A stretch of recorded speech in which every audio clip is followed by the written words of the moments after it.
Hey guys, it's Jill. Jen and I wanted to give you a heads up about the content on today's episode. It may be triggering for more sensitive audiences. Refer to the show notes for more specifics. And take care while you listen.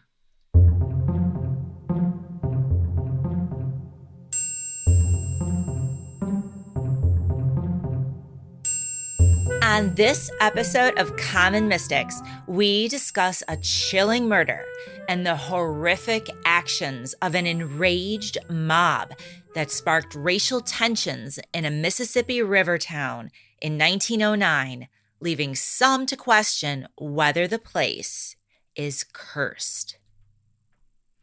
I'm Jennifer James. I'm Jill Stanley. We're psychics. We're sisters.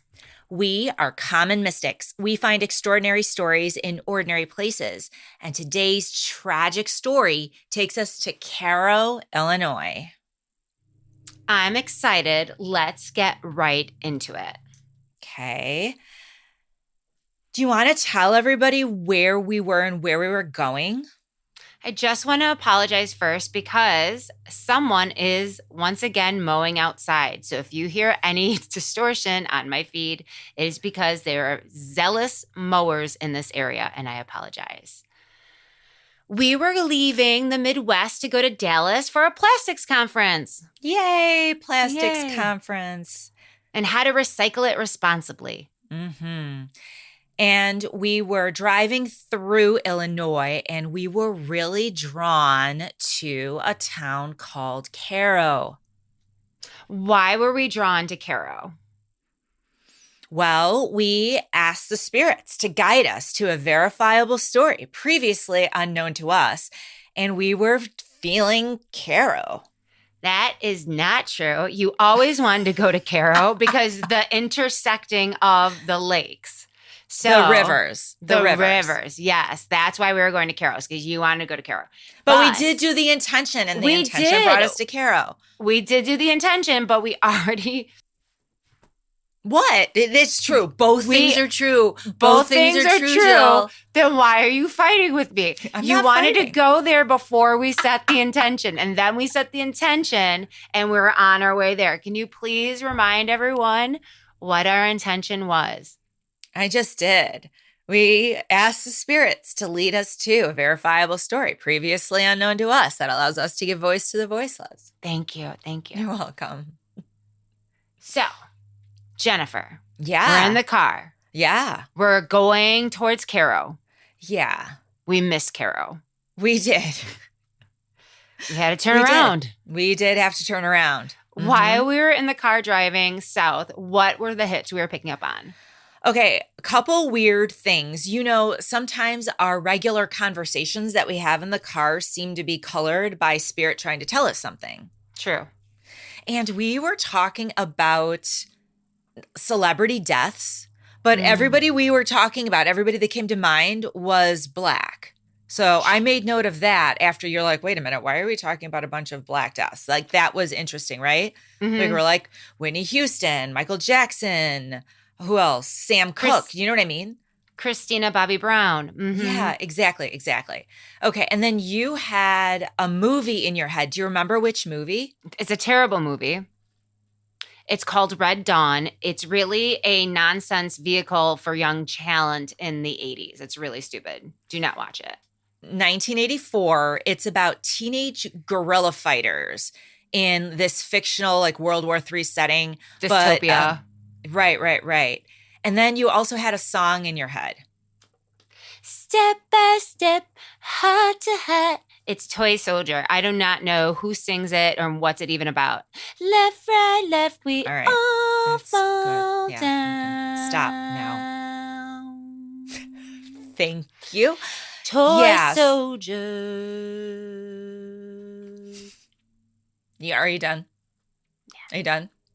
Unless you want to hear another. I don't want to hear any more of that. Yeah. So we made note of soldiers, and Toy Soldiers and Red Dawn. And then we get to Cairo and we are getting, did I say Cairo? Cairo. We get to Cairo and we are getting Ghost Town and War Zone. I mean, honestly, looking at this town, I mean, yes, spirits, of course, but visually, I don't know how you can go through this town without thinking, oh my God, some sort of war happened here. It felt third world, it felt war torn. Also, I remember walking and driving around Cairo with you.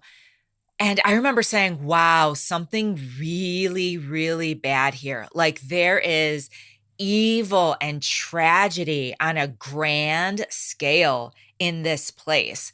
And we left knowing that some big, terrible event happened there, but we didn't know what it was. If a town could be, if a town itself could be depressed, this town was like suicidal AF. You know what I mean? Like this town itself is just so heavy, depressed. And you're wondering not only why are we here, but why would people live here and stay here? The energy around the town was so, so heavy. And when I say heavy and depressed, I mean like full on hospitals that once in a day serviced the public were like look like falling down, if not blown up. Like we're talking rubble in the streets. War torn, just completely ravaged is what it looked like. True. So I'm sorry. We usually aren't this blunt and we don't like to talk smack about different areas, especially from our home state, Illinois. Hello. But this was really confusing to find amongst the cornfields in Illinois, especially along such a specific pivotal part of Illinois where the Ohio meets the Mississippi. And yet in this environment, there were little gems. Do you remember? Like little gems of architecture that were just so quaint and pretty around this sort of rubble that was everywhere. It spoke to the past, but also the future, what it was and what it could be. All right. Tell me about Cairo. Oh, I can't wait. Cairo. Okay, I've been saying Cairo. It looks like Cairo. It's Cairo, but it's pronounced Cairo, is named after the Egyptian city. And it started as a small town with these grand aspirations. I mean, Jill, as I talk to you about the history of Cairo, it's going to be like this roller coaster. Don't ruin it. Don't ruin anything for me. I'm not ruining. It's foreshadowing. Learn it. Go on without spoiler alerts. Okay. No. So Cairo is located in Alexander County on the little bitty southern tip of the state of Illinois, right where the Ohio River and the Mississippi rivers kind of mash up right there at the little tiny tail of Illinois. It's like a chicken tail, like a little bump. It's not a long tail like a cat or a dog. I would assume with all that water meshing around that it's lowland, kind of swampy. Yep. You got it. Yes. But also, even the earliest settlers recognized that, hey, this could be a strategic location because of the Ohio and the Mississippi. Like, hey, that's good for trade and transportation, right? Absolutely. Right. And so the first Europeans came over in 1702, and they were French traders. And they established a fort there and a tannery. Do you know what a tannery is? I do. Oh, it's where you take hides from animals and you tan them up so they can be cloth or wearable fabrics. Right. Very good. They don't have tanning beds there. I didn't Common think they misconception. would. Okay. I did not think they would. No. Right. But this initial settlement by the French traders met a tragic end when the Cherokee warriors massacred them. I mean, that's fair. That's their shit. I know. That's their shit. Right. So, I mean, don't fuck around with their shit and you won't find out. You know what I mean? So it took a century for anything to happen there again by the Europeans. Because they learned. Cherokee made their They learned. They learned. But about 100 years later, the region gained significance because of Lewis and Clark. We know Louis and Clark. So Lewis and Clark. So before they began their expedition, they camped out in Cairo and they got ready for their adventure. They were practicing their latitude and longitude and they had their instruments out and they were prepping and shit and talking to the indigenous tribes. They're like, hey, what's over this way? You know what I mean? Like that's where they learned. Okay. Yeah. So they knew hey, this location is a really good location to meet up, to practice some shit and to talk to some indigenous peoples. But don't kill us like you did them French because we cool, right? Right, exactly. Then in 1817, there was this guy named John Comegys. Okay. And John Comegys he was from Baltimore. He was from out east. And he bought 1,800 acres in southern Illinois. He's land development and stuff. And because, now the native peoples, they're being kind of moved off, right? Slowly but surely, right? After 100 years. Yep. Very, very sad. But that's what's happening. And white men are like, hills, yeah, I'll buy that. And so John Comegys bought this land and he named it after the Egyptian city on the Nile Delta, like we already said. He believed that Cairo was going to be a great American city, one of the greatest. Yes, exactly. But plans to establish a thriving community would struggle to take root over the years. Why? Okay, so 1818, Cairo gets this first municipal charter. Yay! So now we have the charter. We can actually be a real town. And they have a charter for the Bank of Cairo. The only thing is, settlers didn't want to live there. That shit's muddy and swampy, lots of mosquitoes and flooding. People didn't want to move there. And they also didn't want to put their money in that bank. So what was wrong with failed. The bank? Just because the bank wasn't secured? Well, why would they put their money in a place where they didn't want to live?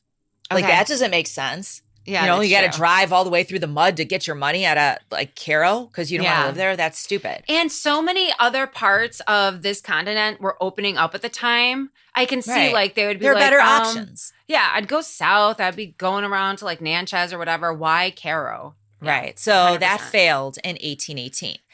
Okay, but then 20 years later, there was a business. Business helps drive population. Exactly. And the business was the Cairo City and Canal Company because, again, transportation, that brings in money. And the Cairo City and Canal Company made a renewed attempt to establish the town. And they built a levee. They're like, yeah, we know it floods. We're going to build a levee to keep it dry. Water always wins, you guys. Do not fight the water. So they built the levee to protect it from floodwaters. And then hundreds and hundreds of men were employed to come there and okay, everybody build a settlement. So they built a shipyard. They built a farm, hotels, and several residences. But Was there a bar? Was there a bar? No bar. Yeah. Okay. Yeah. No I bar. wouldn't be there. There's no reason to go there. Okay. Right. But the flooding continued to be a problem and it really challenged this community. And so by 1840, the plan had failed and 80% of the people who were there then moved out. They're like, nope. You still don't have this flooding situation under control. We're out. I'm telling you, flooding is a real problem. Even in Kalamazoo, every single year, Kalamazoo floods. How do people live like that? I don't understand. So, no, they're right. They're right. In 1842, the city of Cairo had a very well-known visitor come and visit. Who? You might have heard of Charles Dickens.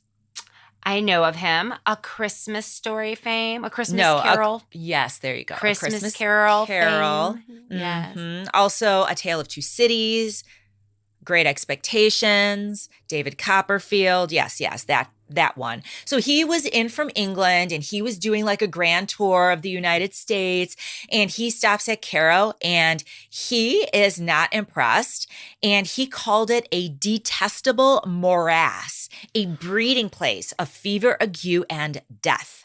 I mean, rude. We can call it that because we're from Illinois, but don't you come into Illinois calling it that. Don't you Exactly. dare. And not only that, but he wrote a novel, Martin Chuzzlewit, and he created this town of Eden, the city of Eden in that book that was so bleak and depressing. And it was modeled after the city of Cairo, That's really rude. which is some Charles. bullshit. But you know what? Nobody read that one. I've never Nobody heard read that in my life. No, And nobody read that. So joke's on him. Nobody read that. Heh. Anyway, so again, there was a bid to rejuvenate the town as a train station stop along the Illinois Central Railroad. So the railroad is like, this still has some potential here to make money. So in 1856, Cairo was linked by rail to Galena, which is all the way in northwest Illinois. So essentially crossing the state from south to northwest. Right. And that finally, we have some prosperity coming to Cairo. And in 3 years, it was booming. In 1859, commodities like cotton and wool and molasses and sugar were flowing through its port. Great. Yeah, this is good. This is good. And then the next year, guess what? Cairo gets named the seat of the county. Oh, that's a big deal. Yay! That's a big so deal. finally, I can just picture the town of Cairo getting a little crown on its head, like, yes, some recognition, some prosperity. We got a boom. Another thing that was happening in Cairo has to do with race relations in like the 1850s during that period. Welcome to America. That's what we do. Because we are gearing up for a civil war, as we all know. Mm-hmm. And Cairo is right across the river from Kentucky and Missouri, but mostly Kentucky. And those two states, they are slave states, right? And so you have freedom seekers who are enslaved in those slave states. They are making their way across the river. Some of them are going north to cities like Chicago, and others, they're settling in Cairo. Yeah. I can see that, but after getting to Cairo, I would be like, you know what? Wouldn't you keep going? Yeah, I would be like, yeah, I hear good things about Chicago. Yeah, I'm not. By the end of the Civil War, more than 3,000 formerly enslaved people had settled in Cairo. That's a large number. That is a large number. At the onset of the Civil War, it's bad, right? So the wars are bad. However, for Cairo, it brought a boom because it had the railroad line, right? It had a port, and General Grant is like, all right, I'm going to create a fort here. So he established Fort Defiance in 1861, which was a crucial. I see what he did there. He's like, Defiance. Yeah, I see what he did. Right. And it was a naval base and a supply depot for the Western Army of the United States. And it brought in troops. Troops lived there. 12,000 Union troops were living there. So this is a huge boom. For sure. But I'm weary because nothing good comes out of war. So if you're getting something good out of war, that's an indicator to me. But so tell me what's up. Well, there was a downside, and that was because the railroad transport really was all about what the Army needed. All other industry was bypassed. It bypassed Cairo.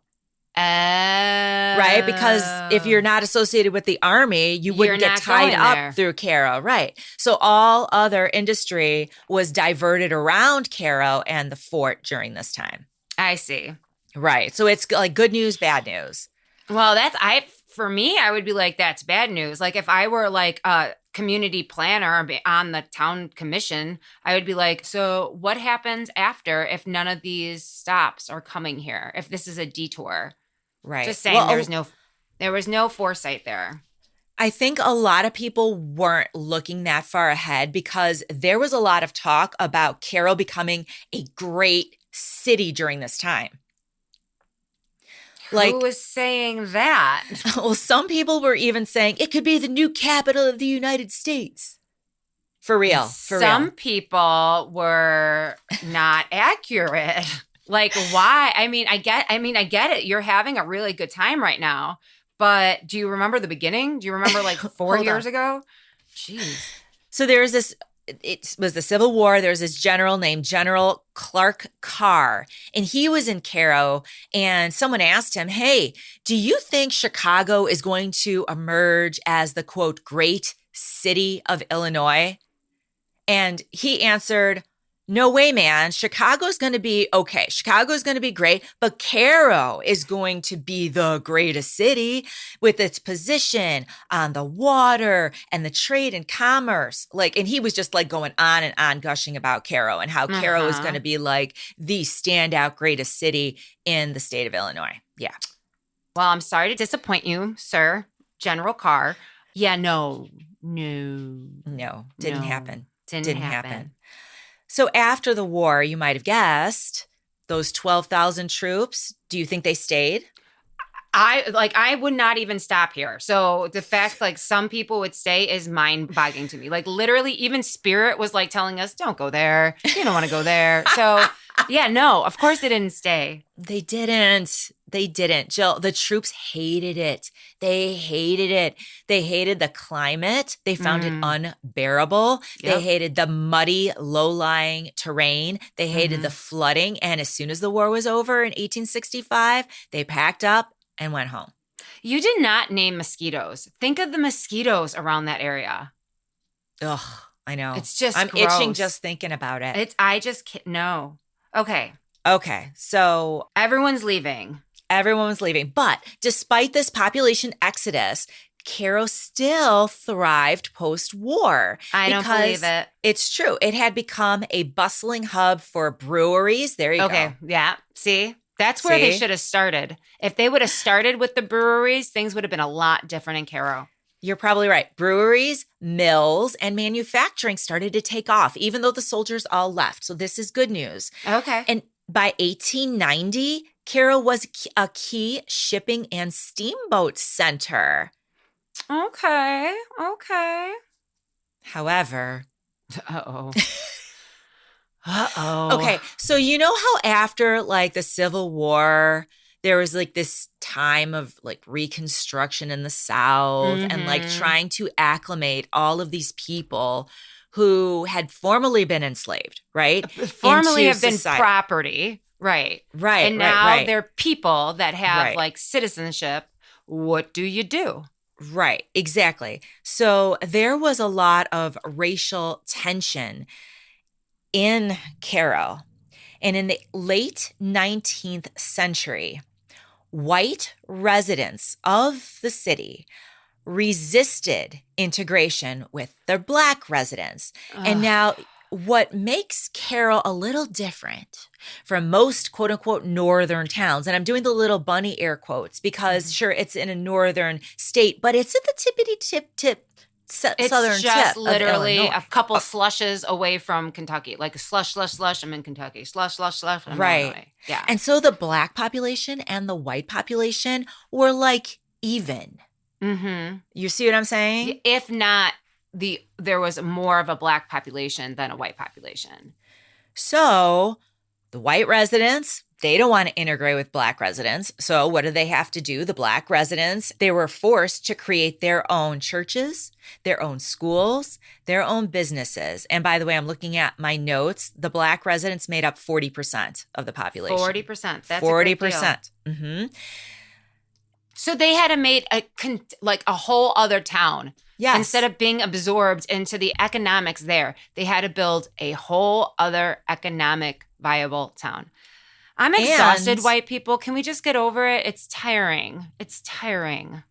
And then, of course, most of the Black people living there filled the unskilled labor force because it was the white people who wouldn't integrate them into, into a society that had greater economic success, right? They were keeping the Black people down. Right.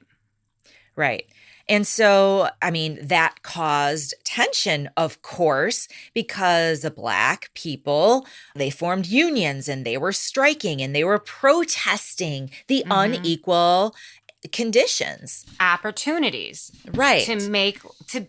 to live and to live prosperously. And while they weren't getting those same kind of treatments, those same kind of opportunities, they were also being shit talked to all the time. So they would be like, oh, you lazy. I'd be like, bitch, I'll go to work. Let me work. And they'd be like, you lazy. And it's like, but I'll go to work. You know what I mean? So it's just a whole thing. They were also pushing for equal representation in the government, which they didn't have, and in the legal system as well. Okay, so let's keep all this in perspective. Wow.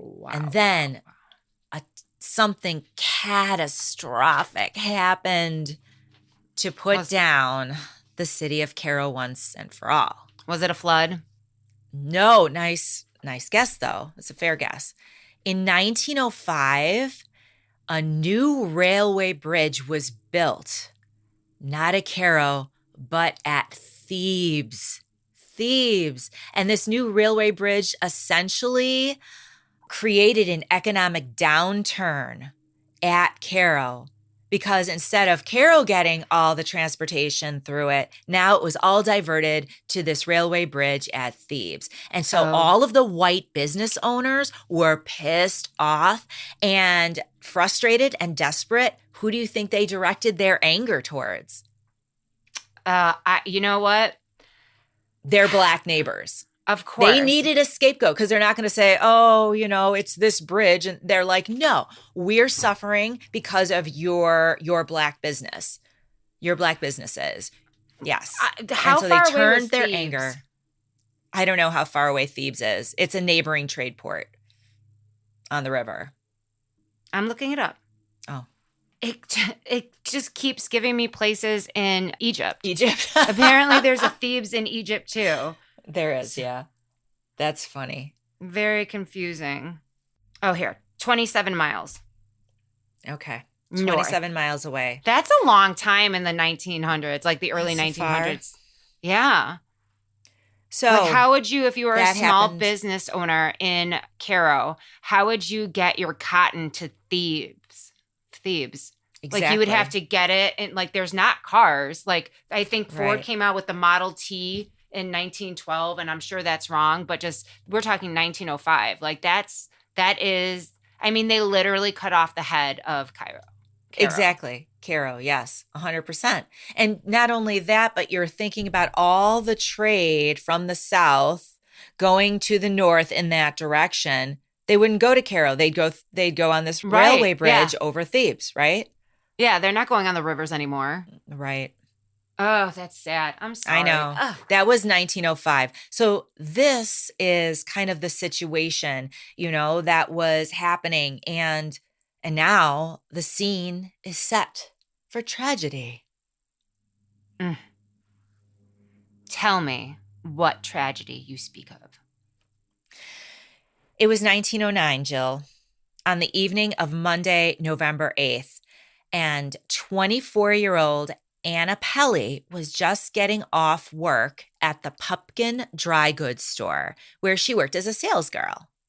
She and her coworker, Ella Dolan, they left work together somewhere between 6 and 7 p.m. Okay. And they were walking home that night, but there was a terrible, terrible rainstorm, and it was dark and chilly that November evening. Now, they trudged over to the corner together, and Ella took a streetcar home. But Anna continued alone on foot, and the streets were mostly empty because of the downpour. Mm-hmm. And sadly, Anna Pelly was never seen again by her loved ones.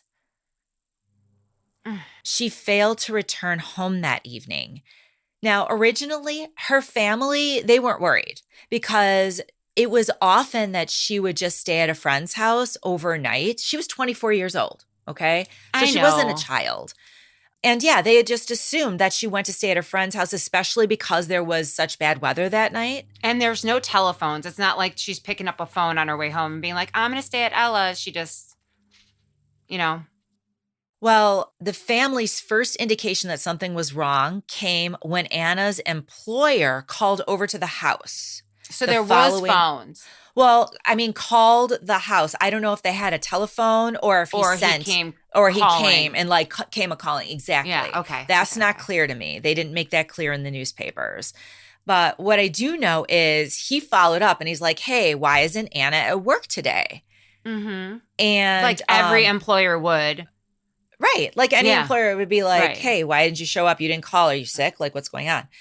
And of course, her family didn't know why, but it was soon after, like minutes, that Anna's body was found just a few yards away from her home.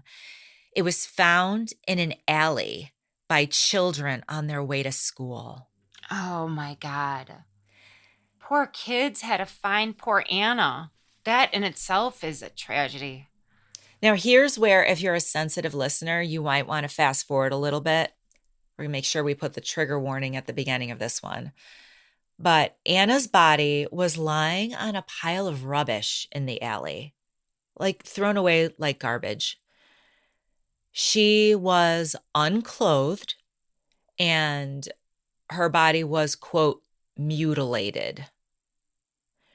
Her face was bruised as well as her limbs. She was bound and gagged, and her head was completely covered by a heavy cloth, Jill. The bruises around her throat suggested that she had been strangled to death. Now, you okay?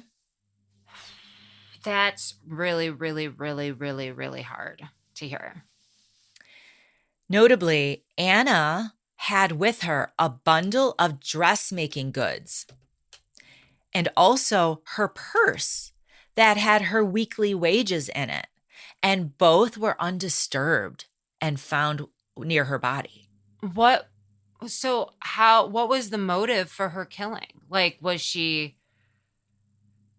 there, like, what was the victimology? Was she in a rough neighborhood? Did anyone hate her? Did she, like, have enemies?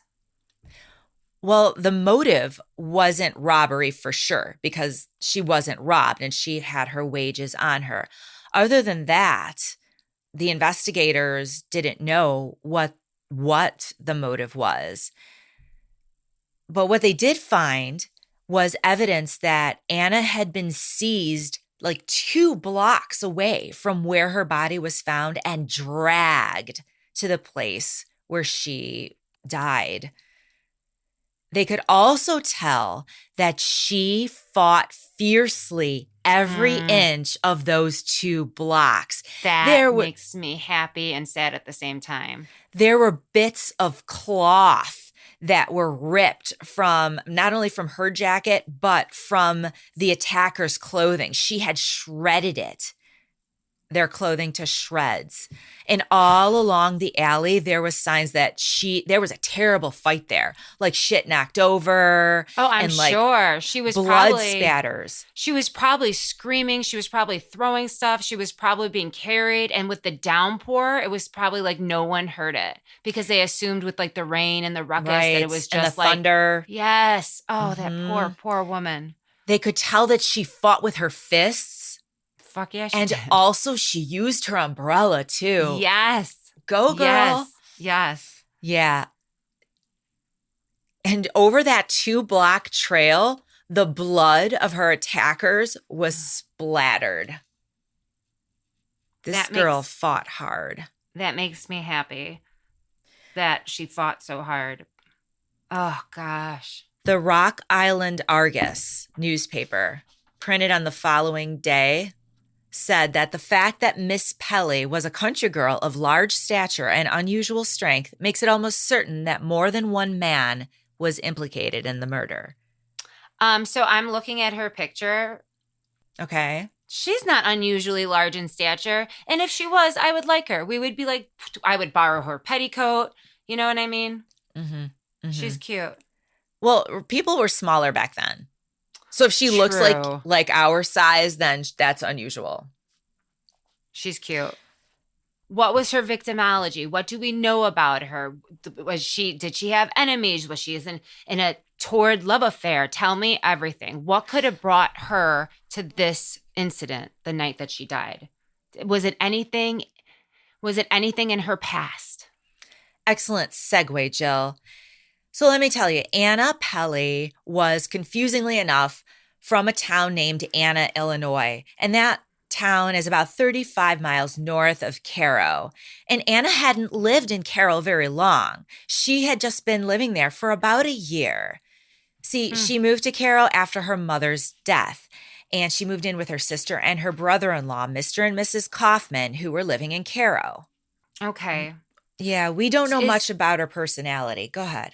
That's what I was going to ask. Do we know the type of person she was? Was she sweet? Was she, I mean, she's adorable. If I looked like her, I would be a bitch. But I mean, what do we know of her personality? We don't know too much. We do know, again, that the newspapers reported that she was quote unquote large and unusually strong. We know that she was athletic because in high school, she played on the basketball team. Oh, fun. You played on the basketball team in high school.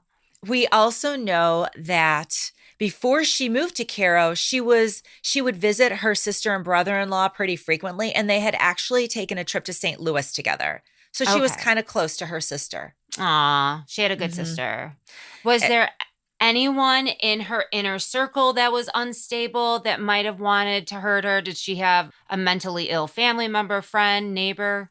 No, her relatives were nothing like that comes up in the research. And her relatives stated that Anna had no known enemies. She was getting along great at work. She had no problems with anyone. In fact, she was considered one of the most popular saleswomen at Pupkin's dry goods store where she worked. And she also didn't appear to have a boyfriend either. At least it wasn't reported. Athletic, tall women are very intimidating for less men. That is true. That is very true. So it's not you, Anna.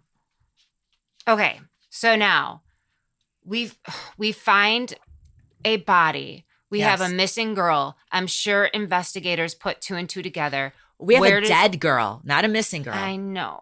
They don't know that yet. They have a body, and then they have Anna's missing. They put 2 and 2 together. Now we think Anna's the dead girl, right? Now tell me, how did they, why are you so confused? You have, okay, I'm going to say it one more time. No, that's okay. That makes sense. She was missing for a few minutes. She was missing for a few minutes, and they had a body before they had a name. So quickly they put the 2 and 2 together, and the investigation went where? How did they go about finding who could have done this? Poor Anna. The mayor offered a reward of $1,000 for the arrest of any guilty persons to try to get the investigation going. And $1,000 is over $30,000 in today's money. So that's kind of a big sum. And I have a question. Yes, ma'am. So the mayor says, if anyone brings me the person who did it, I'll give you $30,000. It wasn't like, please find me who did this. And the whistleblower gets $30,000. I think what I understand is that the entire community was in an uproar when this happened. The white community was in an uproar. And so while the police are investigating, the mayor is like, I have to do something to throw fuel on this investigation. Like, let's get some people in. So he just makes this reward. He offers this reward for the arrest of the guilty persons. That's all I can tell you. Okay. Well, that seems like it's causing more chaos. And I think the Black community was probably scared too. Just saying. For maybe different reasons. But I know if I were a woman of color, regardless, I would feel pretty shaken by this brutal murder of a young girl, young 24-year-old. You bring up a good point because the newspapers really don't comment on the feelings of the Black community. The newspapers are written from the perspective of the white community of Cairo. Historically, when you look back, I didn't read any. I don't even know that there were any Black newspapers in 1909 in Cairo, but that's an excellent point. All right. Hang in there, guys. We'll be right back. Hi, everyone. We are so excited to unveil the first book in our series entitled Common Mystics Present Ghost on the Road Volume 1, Murders and Mysterious Deaths. It's everything you love about Common Mystics and more. It's a retelling of 10 of our favorite stories from our pod with exciting extras. Extras like souvenirs, what we took away from the experience, and what to know if you go if you decide to travel in our footsteps. Pre-order the Kindle edition now. All other formats of the book will be available for purchase at Amazon.com on July 1st, 2023. Thanks, guys. Now back to the show. So there's this reward. And not only that, the mayor also orders bloodhounds. They're going to get the bloodhounds on this case because, of course, I told you Anna had like the sack over her neck, like this, I don't know if it's a towel or sack, but her head was wrapped up. Not okay. And they had blood spatters and bits of clothing that she had torn from her attacker's clothing. So he didn't just order bloodhounds from one district. He ordered bloodhounds from several surrounding districts. So he got dogs from Harrisburg, Illinois, Charleston, Missouri, and Wickliffe, Kentucky. And all the dogs from these different districts were sent to Cairo, and they were all given the cloth that had been used to gag Anna, as well as strips of towel that had been wrapped around her neck. On several different trials, the bloodhounds from the different police districts led investigators to a crude cottage in a, quote, shanty town that was the home of a Black woman named Ms. Green. Ms. Green was arrested, as well as 3 Black men who frequently stayed with her. They were Will Thomas, Arthur Alexander, and William James. First of all, shantytown, that sounds fun. What is a shantytown? Is it like a shigdid town? What are we doing here? Oh, Jill. No, a shantytown would describe an area of the town where there are like shacks for homes. It would have been a very poor part of the town. Then and one would have assumed. Go ahead. Then they really need to change the name to something less fun. Just saying. Okay, Noted. that's number 1. Number 2, I own a hound. I myself own a hound. And I don't care about the training of a hound, but if anyone in the said shantytown was making bacon, then that's where my hound would go. So I think these are circumstances and contexts that we should have had included, like bacon being fried anywhere, then that's a mistrial. We should try the dogs again.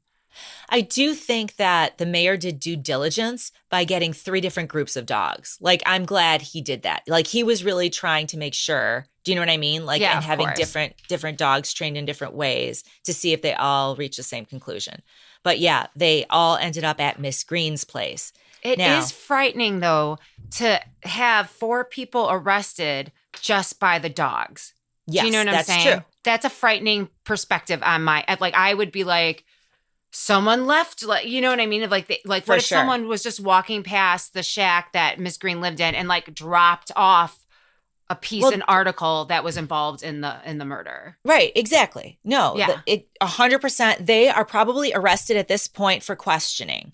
Okay. Like nobody said, there's no sentencing. Like, you know what I'm saying? I'm just saying, like, it just like laws back in the 1900s were like quick and fast. Like they're arrested until they figured out some shit. Like usually, like you go, you get questioned, you get released.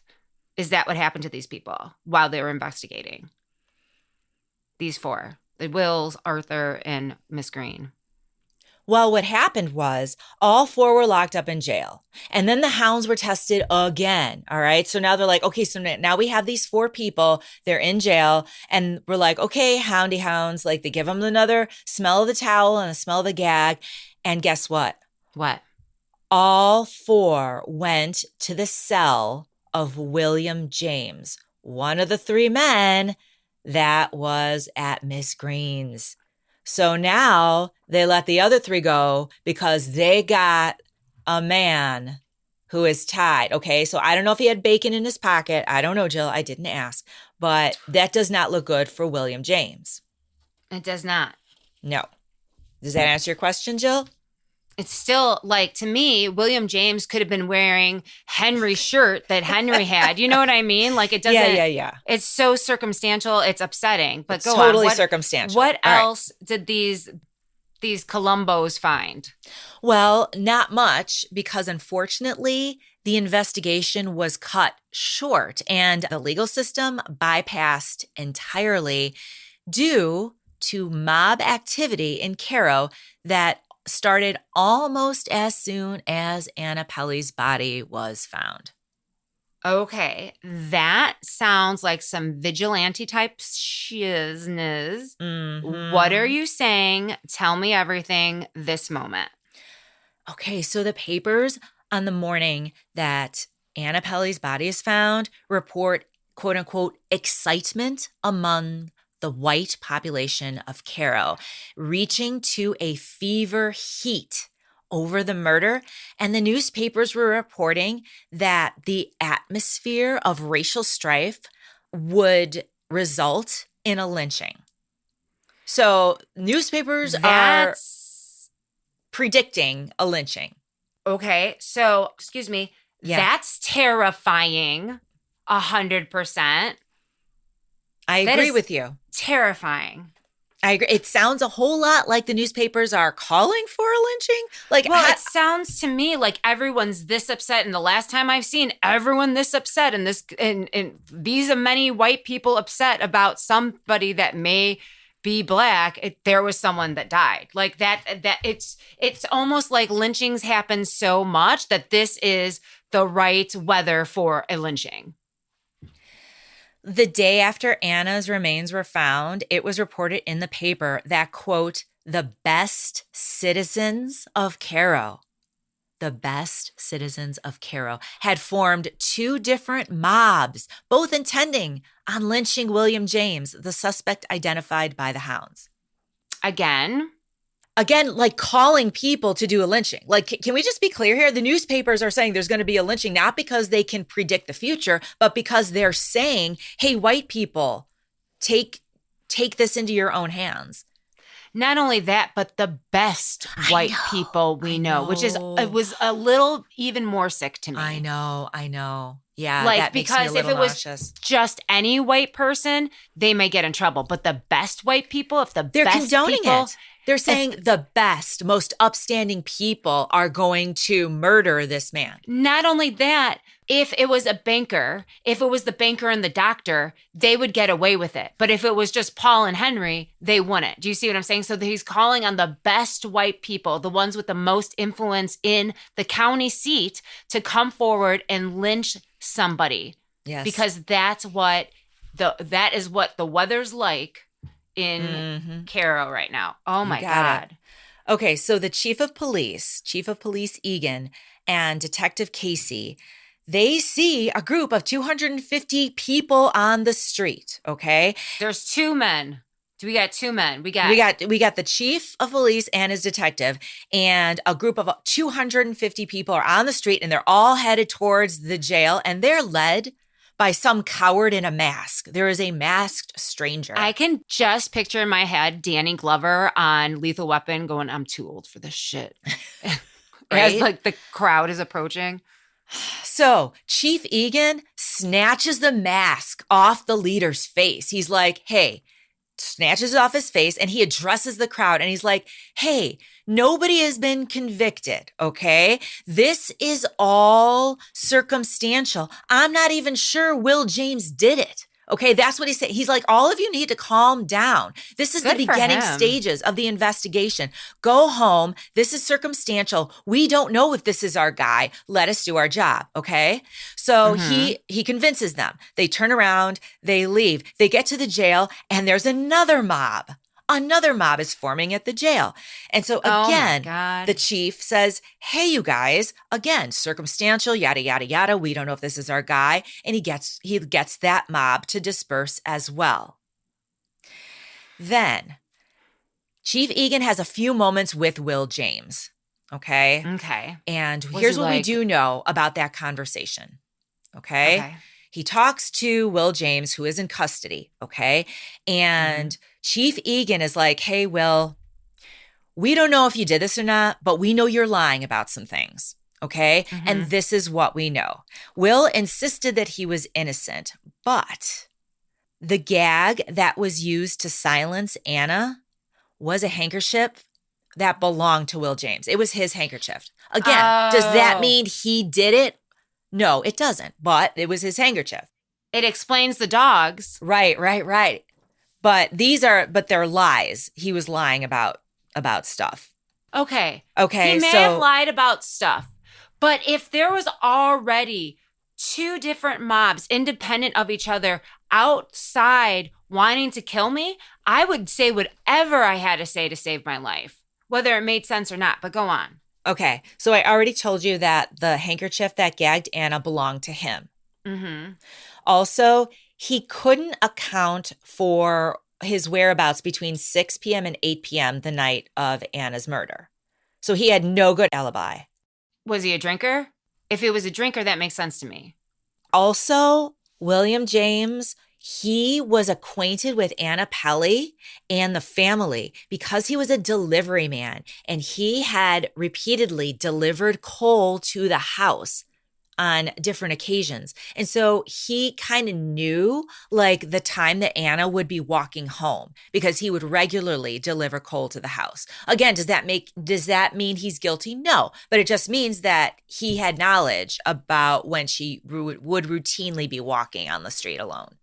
And we already established that for the times, Anna was unusually large, so she would have been noticed. Do you know what I mean? He may have just known her from the coal house or from the store. He may not have been like besties, like, hey, William, how are you? It probably wasn't like that. It was probably just the big girl down the street. And I've been that girl, and it's not fair. I am that girl, and it's not fair. That's what the cops had on Will James. Okay. So now he's questioning him. Will's like, dude, whatever you want me to say, sure, I knew her. I didn't know her. Yeah, that's my handkerchief. But there is still a tight wire outside that's just getting tighter and tighter and tighter. More mobs. More mobs are gathering. Mobs? This is a small community. How many mobs can we get out of this community, Jennifer? Mobs are gathering and storming the jail, determined to seize Will James. So, law enforcement, they are getting more and more nervous because now they're not able to talk. Casey is the deputy. The sheriff's name is? Egan, thank you. So, it's just those two. Yeah, I'd get scared too. Like, what do you do? So they're like, we have to keep this prisoner safe. So they decide they're going to sneak him out of the jail and get him out of town before he can be seized and murdered. Because they know that, like, we don't have enough. I mean, they're men of law. Right, they want the due process. They want the process. Let the law work. And honestly, they are not sure that Will is their guy. Okay. No, they have only circumstantial evidence. Exactly. So 7:15 p.m. on Wednesday, November 10th. Now it's the Sheriff Davis. He's in charge. He rushes Will James onto the Illinois Central train headed to Chicago. The only thing is, this train is going to go past Anna, Illinois, Anna Pelly's hometown. So it was the chief, Egan, and now we have Sheriff Davis, which is a third law enforcement officer that's come to the scene. Okay, perfect. Now he rushes Will James into a train headed to Chicago, Chi-town. But it's going to go through Anna, Illinois, which is where Anna Pelly's that's her hometown. It's her hometown. So he learns that there is a mob waiting for Will at Anna, Illinois. At that stop, there's a mob going to rush onto the train and take Will James. So what does he do?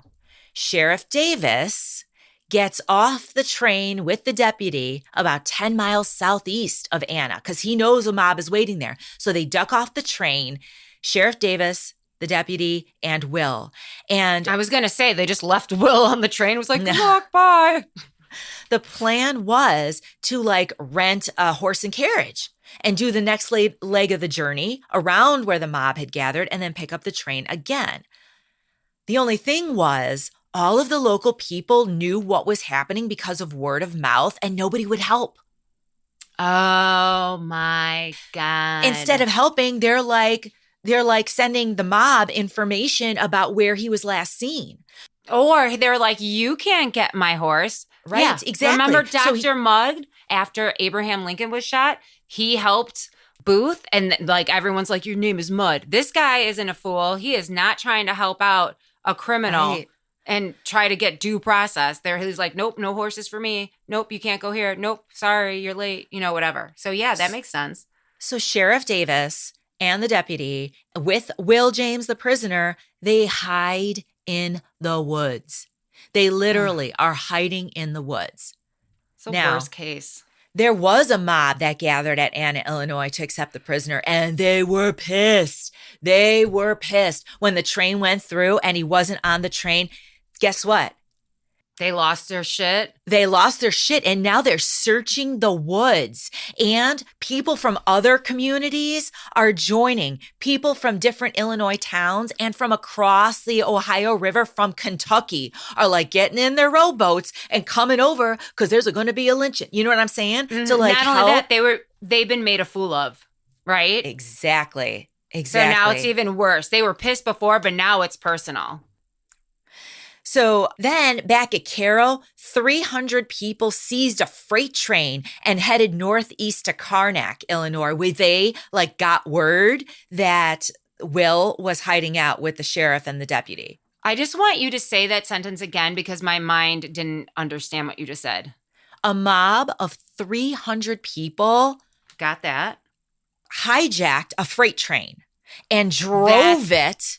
Hijacked a freight train and drove it to the town of Karnak because that's where they heard Will James was hiding in the woods. And one of the newspapers reported that on the top of that train, standing unaided, was a gray-haired old woman waving her hands to the people in the towns as the train passed through, cheering the crowd on to avenge the murder of Anna Pelly. In all, there were 1,000 people scouring the forest in search of Will James. They covered an area of 16 square miles, and they found him the next day, Thursday, November 11th. They found Will, the sheriff, and his deputy in the woods just north of Karnak. Will was handcuffed, lying in hiding on the ground between the two officers in the bank of a creek. They had been running all Wednesday night and all day Thursday. They were weak from hunger and exposure to the elements. Poor Sheriff Davis. I mean, this man really needs a medal. Are you serious? Sheriff Davis pleaded for Will's life. He tried. He pleaded with the mob, but they wouldn't listen. There's no pleading with a mob. They seized Will. Now, here's, for me, where this makes me feel just a little sick inside. Because this mob, they finally find him, right? They find this impassioned mob. And so what do? They deliberate. Now we got him. What are we going to do with him? You? I am not kidding. And so the leaders of the mob decide we're not going to kill him here. We're going to take him back to Cairo. Do you see why this makes me feel a little sick inside? Yeah, because it's not all rash. It is thoughtful. They're not out of their minds crazy with grief and anger. They are being contemplated. They are cool, collective. How can we make this the best situation for this lynching? That is haunting. They are taking him back to make a spectacle, to make an event of this murder. And so this crowd of 1,000, this mob of 1,000 returns to Cairo with Will James. And there is already a mob of 5,000. So you have 6,000 people in the streets of Cairo. That town has never had that many people in it before. Trust me on that. And Will James is dragged to the intersection of 8th and Commercial Streets. And he is hoisted onto a large arch that spanned that junction. And women and children and elderly women and churchgoers gathered there from town and from the outskirts of town to witness the event. And it was reported that this whole lynching event was led by the women and the wives of Cairo's most influential residents. So the women took control here.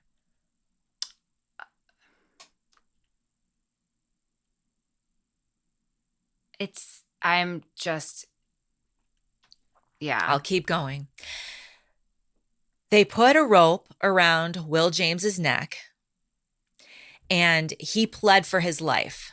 But his words were drowned out by the shouts and the screams of the mob. And before the rope was pulled, it was reported by those present that Will James confessed to his crimes. And he also implicated another black man who had done it with him, the man Arthur Alexander. He was his accomplice. Arthur, if you recall, was one of the men who was also arrested at Mrs. Green's house. What do you feel about that? Let's get to that a little bit later. No, I mean about the confession, the rope around the neck confession. I don't think we can trust anything reported from this chaos. That's my feeling. I agree. Continue. Okay. So there's a rope around Will James's neck. It's pulled by the female relatives of Anna Pelly. They give the rope to her sister. I know. I think what really is disturbing me about this is horrible, but it's ceremonial. That's what's bothering me. Yes. It's the fact they're like, whoa, wait, we're going to bring him back. Where's her sister? Yes. That's what's bothering me. This isn't about justice. This is ceremony. They got a reason to kill a black man. I'm just going to take a minute to tell our gentle listeners that what comes next is nothing short of barbaric. So again, if they are more sensitive, they might want to fast forward the next few seconds. Ultimately, Jill, the rope around Will James's neck was pulled taut, held by Anna Pelly's sister and about a dozen more women. And Will James was raised into the air, and witnesses there reported that the women in the crowd laughed and screamed with delight. The men remained passive observers until the rope snapped and Will fell tumbling to the ground. Miraculously, he was still alive at this moment. But it was then that the men sprang into action, drawing their revolvers and shooting James. He was shot approximately 500 times. Then the mob went to his body and cut off his head and stuck it on a pole. And other parts of his body were cut off to be kept as souvenirs. What was left of the remains of Will James was dragged through the streets of the city to the very site where Anna Pelly's assault and murder occurred. And there was a bonfire. And into the fire, they threw the remains of William James. And the papers reported that 1,000 people cheered and danced at the scene. You okay? How are you doing? It's medieval.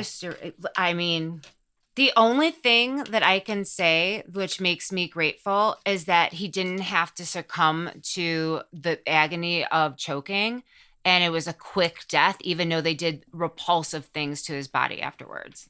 To me, there was a blessing. Like everything else that they did was like vicious but it wasn't like he was in pain at that time. They were doing it for themselves. The fact that he fell to the ground and didn't have to get strangled. He didn't suffer, right? He didn't suffer that as much as they wanted him to.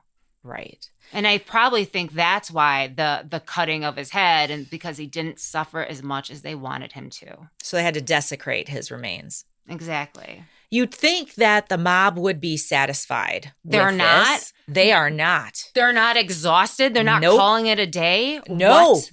No, because remember, according to the people there close to Will James, he implicated Arthur Alexander. So the mob turned their attention to jail again, to the jail, to go over literally and seize the energy. Arthur Alexander. The energy. Think about this. Think how much energy they just, like the adrenaline. Like, wouldn't they be exhausted? Like, I would be wiped out. And they're like, nope, got one more. So they go to the jail looking for Arthur Alexander, but luckily Arthur had already been moved out of jail. He had been disguised as an officer and hidden away by police. So they saw what was coming. They got him and got him out of town. There was, however, when they show up at the jail, there was no Arthur Alexander home, but guess who was home?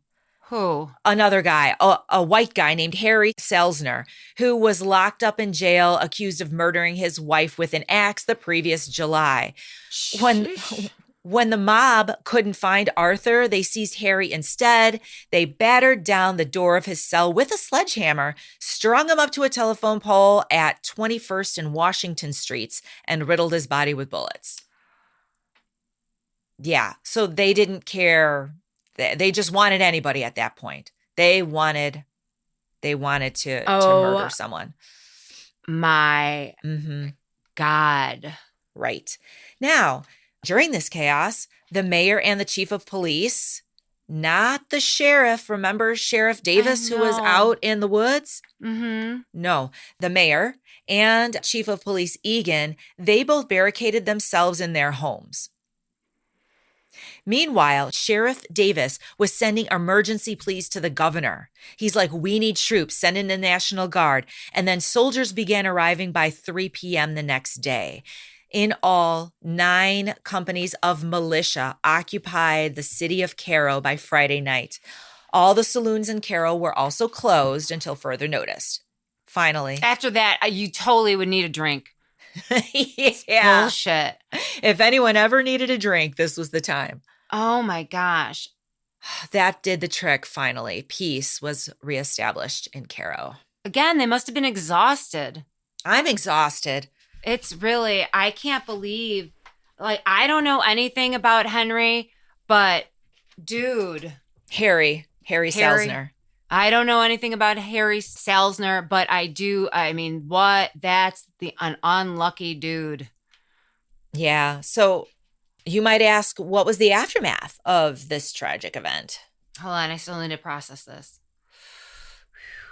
That's a lot, Jen. I know. How did Cairo move forward after this event? How can they look each other in the eyes? Yeah. So, how did they? Was there any effort made to arrest and prosecute the members of the mob, the old lady on the train, the women that were pulling the rope? Well, there was a coroner's jury that was called to take a look and investigate the deaths of William James and Harry Selzner, the white guy who was in jail for murdering his wife. And the jury found that they were murdered by, quote, parties unknown to us.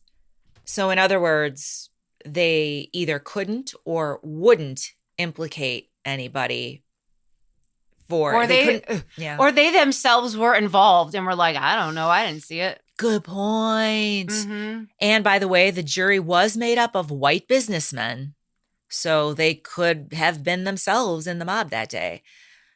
Also, Will James's confession to the mob before his illegal murder was never confirmed by authorities. Oh my God. So even the people involved were like, yeah, I don't think we can take that Yeah. at It's face value.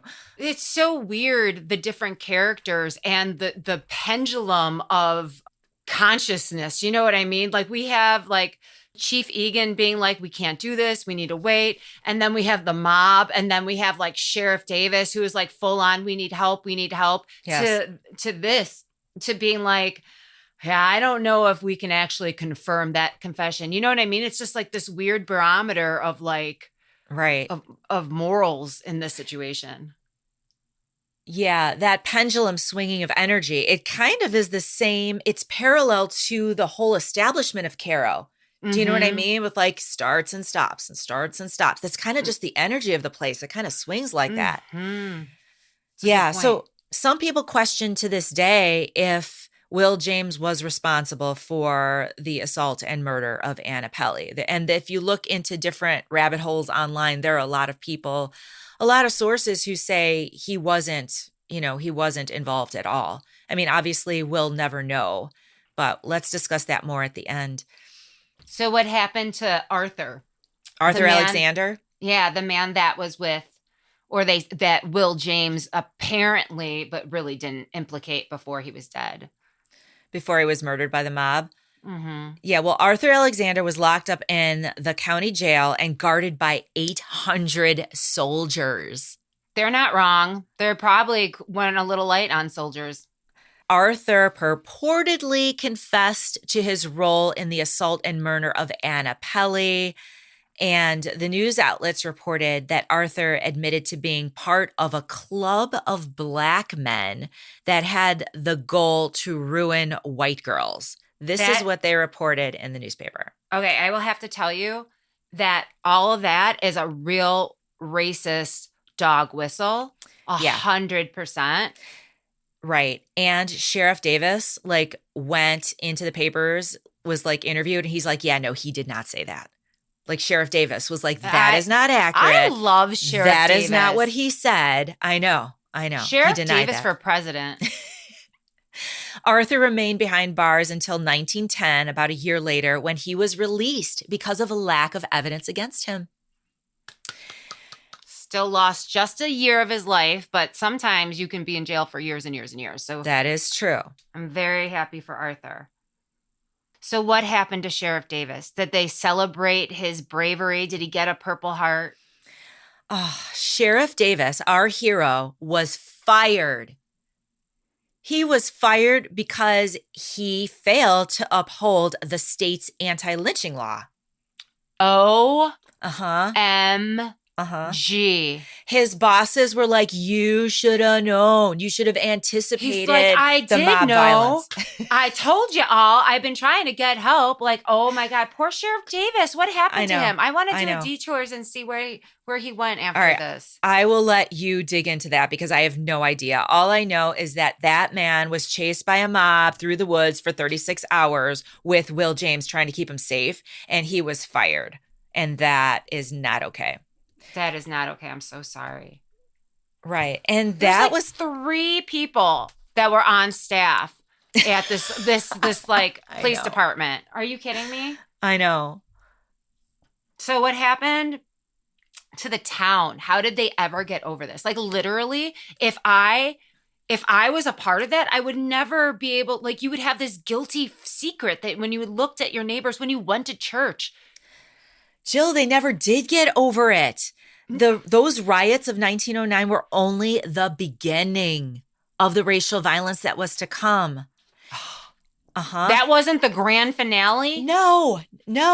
Cairo developed a reputation for having a high crime rate, and by the late 1930s, it had the highest murder rate in Illinois. It beat out Capone's Chicago? Yeah, exactly. It beat out Chicago during the gangster period for having the highest murder rate. Yeah. Well, I mean, it's good to be notable, but maybe that's what that General Carr was predicting back during the Civil War. Cairo will be the greatest murder rate, right? And then in the 1960s, white residents of Cairo resisted desegregation and other civil rights laws. And then in 1967, there was this suspicious death of a 19-year-old Black soldier, and it resulted in firebombings and shootouts between protesters and white vigilante groups in the streets. And again, the National Guard was called in. It looks like it has not changed since the 60s then, because you can see the war-torn, bombed streets in that city. Yes, nobody cleaned up after that shit. In 1969, Jill, it was a literal war zone, and sniper fire was ringing out in the streets of Cairo for 170 days. I mean, literally. Like, if you go there, that makes sense. You're like, okay, now I get it. Now I know what happened here. It's not even like, you know how sometimes we walk around, it's like spirit showed us like a transparency. Like, no, we were walking around there and be like, there was a war here. There were snipers. Shit was bombed. It was like you can see it with your very clear eyes. Right. And so today, most people have moved away, and there are few businesses left in Cairo. And if you go there now, you will see rubble and decay lining the streets. And it is frequently referred to as a ghost town, although about 1,700 people still call Cairo their home. Now, many also believe that the town is cursed, and that the origin of the curse was the terrible bloodlust that can be traced back to the murder of Anna Pelley and the 1909 riots. What do you think? I personally think this town was cursed way before that. I think the town was cursed when the French liked it, and they started meddling in that area. I think that's when bad shit went down. And I'm not saying the natives cursed. I'm saying just that energy, that wickedness of taking, like, this is mine now, like, created a response that lasted for decades, if not generations. But I also feel like I am mad at this town. I am mad at this town. The whole town? Most of the town. Wow. Why? I'm mad for Anna. Do you think Anna Pelley is our voiceless? They used Anna's death to act a fool, and they literally never found out who killed her, the reason why. And we will never know, because it wasn't about her death. It was about how pissed off they were. And that, to me, is sick. And I'm sick for Anna for that. That is the irony of this situation, because they wanted blood, and what they didn't want was justice. They didn't care. They had no fucks to give about Anna. No, they didn't care. They just wanted to kill. You know, if they had waited, maybe we would have more information, but they couldn't even investigate. We couldn't even find out who was responsible for this because of the mob action. So it really is an injustice. Do you think Anna Pelley is our voiceless? Yeah, I do. Let me tell you something, though. Anna was commemorated back in the day. A monument was erected to her in Anna, Illinois, and it was unveiled on November 8th, 1908, before a crowd of 3,500. It is meaningless. What that statue says that's erected to her memory is just a way to make them feel better about the crimes that they committed. If it was really about Anna, that they wouldn't have lost their shit at all. Like, they would have been like, it's important to find out who killed this young girl. They didn't care. That is a way to make their crimes make sense to them. Do you think William James deserves a voice? Do I feel like William James? Do you think he was guilty in any way? You know what? I feel like he deserves a voice, not because of his guilt or innocence. It's because that process was taken away from him. That is very true. I do believe he did have something to do with Anna Pelley's death. I do. But I think that there was more there that we will never know. It wasn't as simple as that, but I do think he was involved. What about Arthur Alexander? Do you think he was involved? Not at all. Really? Not at all. If anybody, I mean, I'm not going to say if anybody deserves a voice, but Sheriff Davis, hello? Oh my Sheriff God. Davis is a hero. Yes, he the is. lengths he went to keep Yes. this town and this man safe. And to correct misinformation that the racist newspapers are printing. And he's like, that Right. is not what he said. Everybody calm down. That is not true. He was a man of real, like, integrity, moral integrity. Yes. Yes. Where the rest of that's what I mean with the town and why I'm so mad. The integrity is like, they're acting self-righteous or righteous indignation, but they are doing the same crimes that was done to Anna. And that's what makes me so infuriated. And then they're going to make a statue of her to be like, oh, our crimes aren't so bad because a poor Anna died. And you're like, you're the same type of people that killed Anna. You know, like at the end of West Side Story, when Maria takes the gun from Chino and she's like, you all killed him. Yeah. That's how I feel right now. Okay. You all killed Anna. So when we were talking about Black people dying, that checks out. Red Dawn, like guerrilla fighters, World War III setting, people taking the law into their own hands. It literally happened at Cairo. 100%. I mean, all our hits. I mean, I'm almost insulting our listeners just going through them. Let's just real quick. Well, what do you think was the significance of us missing Cairo and having to turn around in Missouri and go back and find it? Because Spirit was like, do you guys really want to go here? Just saying. Well, I think it also has to do with commerce bypassing Cairo and transportation bypassing Cairo, you know, like with the bridge at Thebes, you know, it's like it's easy to miss. Ghost town. I don't know if it's a ghost town if 1,700 people live there. When we were there, did it scream 1,700 people? It did not. There are a few people in the streets, and we drove around those people and didn't have any conversations with them. Very few people in the streets. Very few people in the streets. And it's a small town. To have 1,700 people, everyone's hiding. If you go there, be careful. There is an overwhelming sense of tragedy. Yeah. It's tough. If you go there, when we say be careful, we mean protect yourself energetically. We're not saying like the people that live there will hurt you. I don't know these people, but I'm just saying. I mean, people can hurt you anywhere. You should always be careful whenever you're traveling. Right. But it is a smack in the face the way you feel. It's like a gut punch. Right. Oof. All right. Well, hey, how you doing? Let's check in. For more uplifting content, please check out our website, commonmystics.net. Follow us on our socials at Common Mystics Pod. Email us at commonmystics@gmail.com.